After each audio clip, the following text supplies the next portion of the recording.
मंत्रों की हम बात करें तो कौन सा मंत्र हमें जप करना है वो हम आपको बताते हैं। अब माता ब्रह्मचारिणी का मंत्र होता है तो आप रुद्राक्ष की माला पर मंत्रों का जप करें।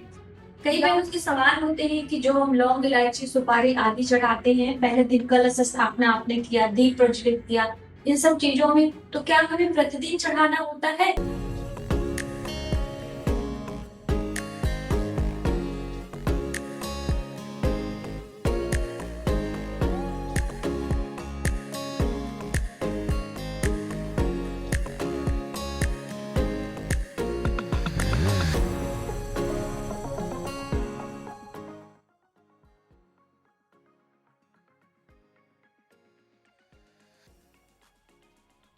या देवी सर्वभूतेषु शक्तिरूपेण संस्थिता नमस्तस्यै नमस्तस्यै नमस्तस्यै नमो नमः।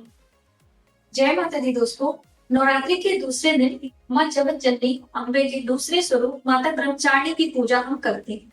तो पूजा करने में माता के प्रिय भोग, माता के प्रिय रंग के पुष्प और माता के प्रिय रंग के वस्त्र आप पहनकर पूजा में बैठ सकते हैं।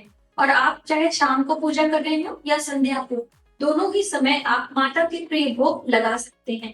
प्रिय भोग की हम बात करें तो नवरात्रि के दूसरे दिन माता रानी के ब्रह्मचारिणी स्वरूप की पूजा में शक्कर यानी चीनी का भोग हम लगाते हैं। तो आप थोड़ी सी शक्कर अपनी रसोई से ले लें या चीनी का पूरा या मिश्री कोई भी आप ले सकते हो और इस तरह से माता को हम भोग अर्पित करके माता को प्रणाम करते हैं। उसके बाद माता को प्रिय पुष्प तो देखिए, गुड़हल के पुष्प, कमल के पुष्प, गुलाब के पुष्प सभी माँ को प्रिय है। तो आपको भी पीले रंग के पुष्प, सफेद रंग के पुष्प चढ़ा सकते हैं कि आपकी श्रद्धा और सामर्थ्य है।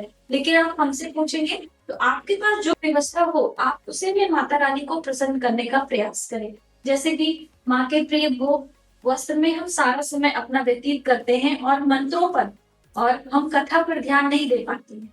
तो इसलिए ये हम यहाँ पर गणेश जी को दूर्वा घास चढ़ा रहे हैं जो कि भगवान गणेश को बहुत ही प्रिय है। तो इस तरह से आपके पास जो व्यवस्था हो आप उसी पे भोग लगाकर और माता की पूजा करें। मंत्रों की हम बात करें तो कौन सा मंत्र हमें जप करना है वो हम आपको बताते हैं। आपके पास मौसमी फल, मौसम में मिलने वाले फल आप माता को भेंट कर सकते हैं। एक दो जो आपके बन पड़ता है वह आप चढ़ेंगे। इस तरह से माता को भाव करेंगे। आप चाहे को पास में भी रख सकते हैं और आप यहाँ भी रख सकते हैं। इस तरह से हम जल घुमाएंगे और यहाँ पर जितने भी आपको कलश में देवी देवता है, बॉडी ग्रेस है, सभी को चंदन टीका हर दिन करना है सुबह शाम। ठीक है, इस तरह से करके अब माता ब्रह्मचारिणी का मंत्र होता है तो आप रुद्राक्ष की माला पर मंत्रों का जप करें। या देवी सर्वभूतेषु ब्रह्मचारिणी रूपेण संस्थिता नमस्तस्यै नमस्तस्यै नमस्तस्यै नमो नमः।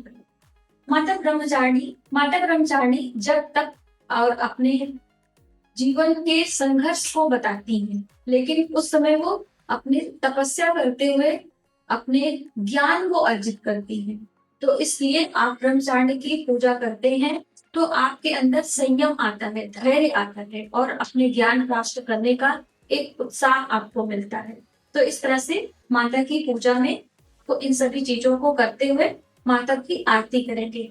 कई बहनों के सवाल होते हैं कि जो हम लौंग इलायची सुपारी आदि चढ़ाते हैं, पहले दिन कलश स्थापना आपने किया, दीप प्रज्वलित किया, इन सब चीजों में तो क्या हमें प्रतिदिन चढ़ाना होता है? तो अगर आपकी व्यवस्था है, आपका सामर्थ्य है तो आप प्रतिदिन बिल्कुल आप चढ़ा सकते हो। यदि नहीं है तो इन सब चीजों में परेशान ना हो और आप सच्चे मन से माता की कथा सुने और माता की पूजा करें और उसके बाद माता की आरती करें। तो आरती में भी सवाल आता है कि हम कौन सी आरती करें, तो हम लोग हर दिन माता दुर्गा की ही आरती करते हैं जो कि सब जगह आपको पता है। तो चलिए हम आरती करते हैं। ओम जय